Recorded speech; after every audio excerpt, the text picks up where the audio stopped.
Chers amis, PMI, protection maternelle infantile, maire de toutes les communes de France, je m'adresse à vous. Et je m'adresse à vous de quelle manière? En essayant de vous faire toucher du doigt la vidéo intitulée suivante « Destruction de la société ». Point d'interrogation, n'est-ce pas? Non, j'enlève le point d'interrogation en vous faisant toucher du doigt d'une manière pratique avec une expérience personnelle qui s'est d'ailleurs répercutée sur d'autres sujets que moi, pour vous montrer que nous pouvons stopper l'empoisonnement, les déséquilibres psychologiques de chacun. Et ceci avec des conseils de deux médecins. Alors, nous allons aller directement sur ce document scientifique, n'est-ce pas, de telle manière que vous puissiez en prendre bonne note.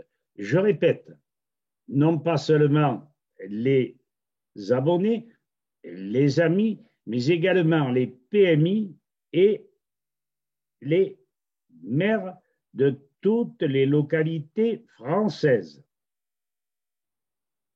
Vous n'appellerez pas, vous ne qualifierez pas mon texte de diffamation parce que lorsque on s'approche de la vérité, il faut savoir que la vérité doit être dite. Donc, si nous regardons le cerveau, nous nous apercevons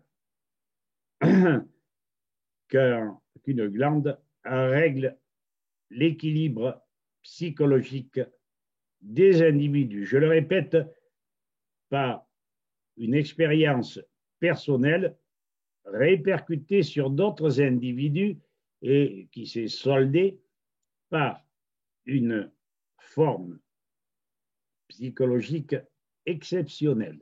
Moi, empoisonné d'ailleurs par le mercure dentaire. Que disent les docteurs Orléans et Montjoie?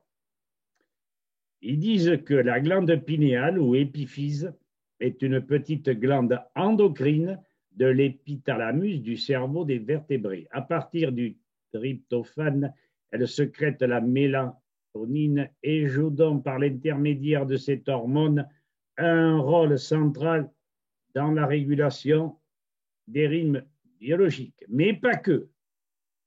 Dans l'équilibre également psychologique, si tant est que ce que j'ai ressenti et expérimenté soit vrai.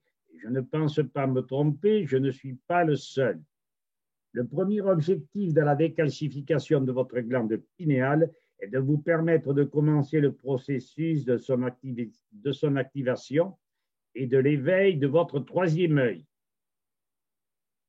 Alors, vous avez une façon de procéder. La voici.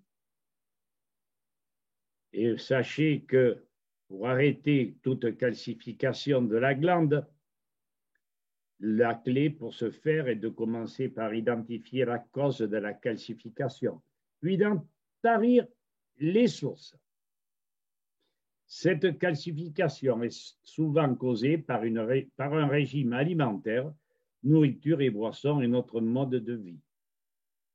Alors, les principales causes de calcification sont, disent ces médecins, les halogénures, dont le fluor, versé dans les conduits d'eau des municipalités.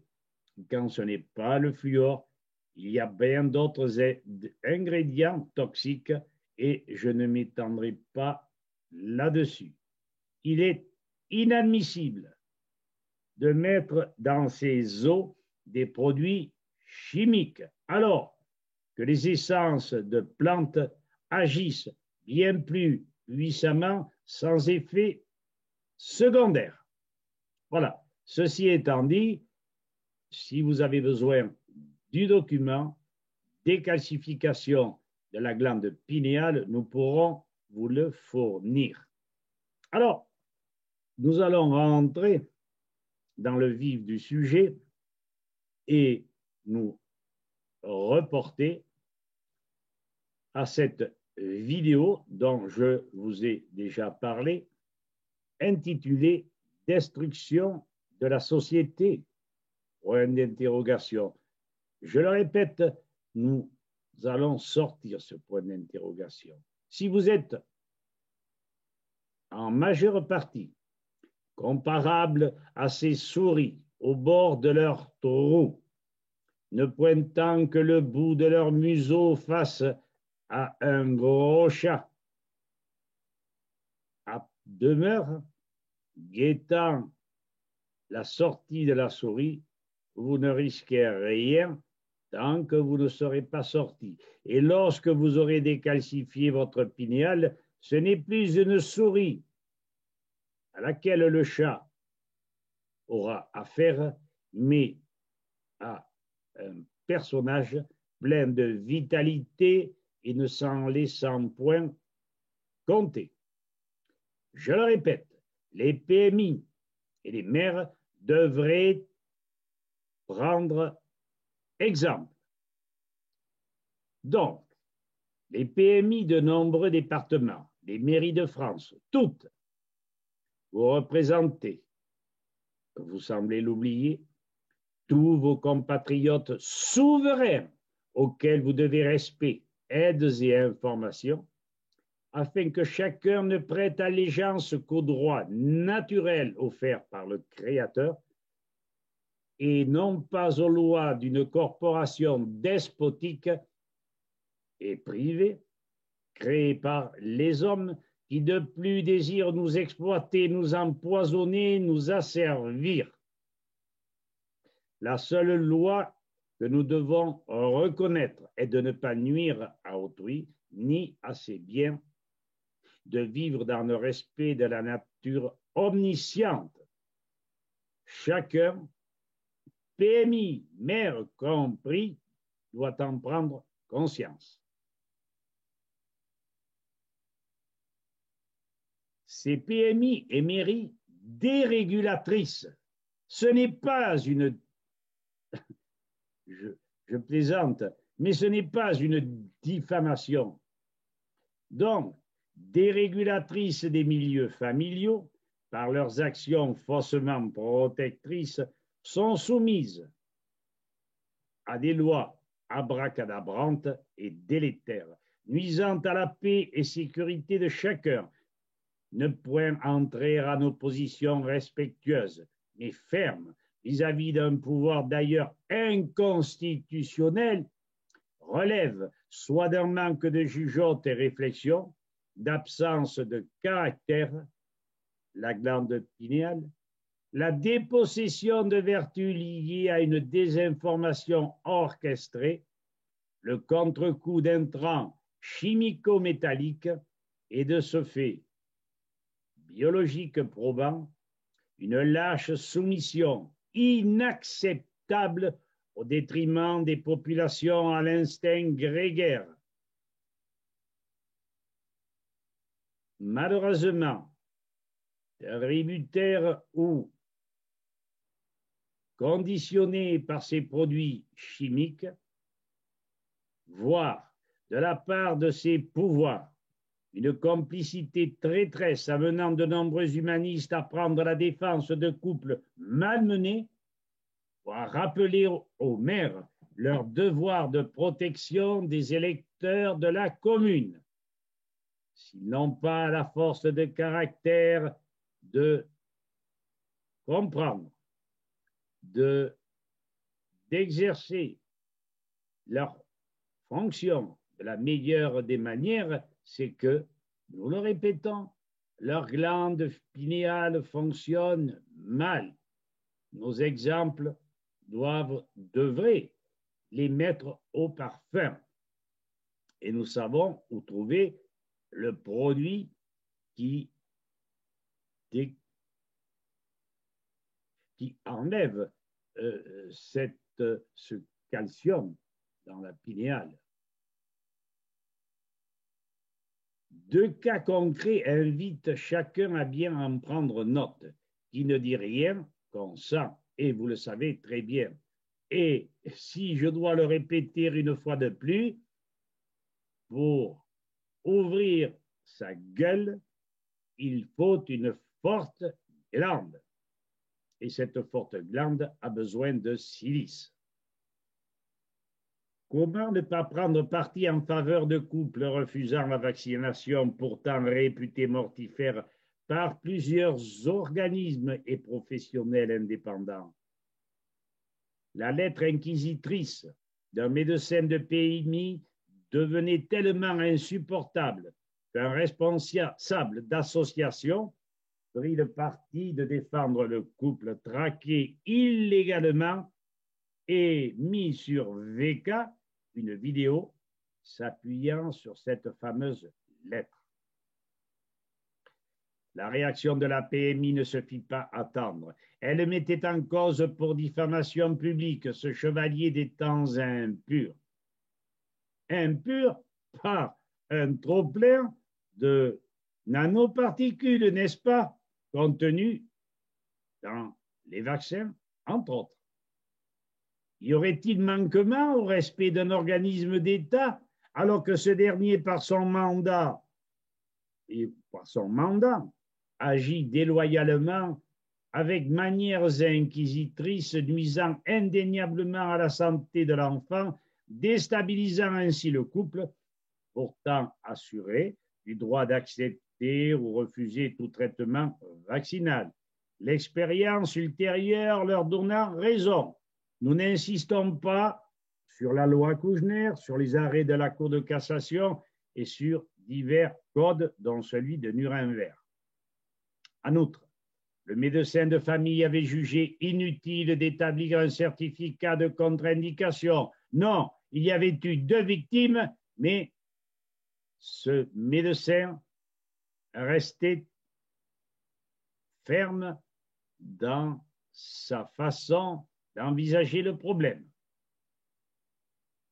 La vidéo, courtoise au demeurant, indiquait pourtant les vices, irrégularités, voire incompétences feintes ou réelles du médecin.